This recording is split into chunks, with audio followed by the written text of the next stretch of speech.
خو د کرایې مسله ده چې یو په ډبل شوې ده، بل د کرایې په وجه باندې د خوراک څیزونه هم ګران شوي دي. کم ځای ته چې 100 روپۍ کرایې وو نو هغه 200 شوې ده.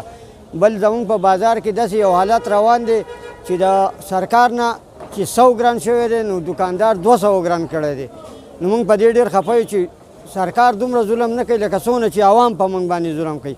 نو موږ په دې خفه یو چې زمونږ د کرایانو او د خوراک د څیزونو خیر دی که ګرانې راغلی دی نو واپس خو د دیو د دې تپوس هم وکړي چې یاره د بازار د ریټونو څه حالات دی، د کرایانو څه حالات دی.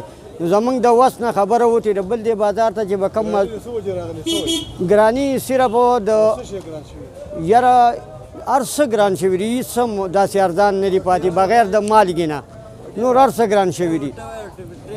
بل زمونږ د تپوس دلته ځکه څوک نشته چې زمونږ د کرایې د اوسه پورې سرکار کرایه نامه ونه لګوله.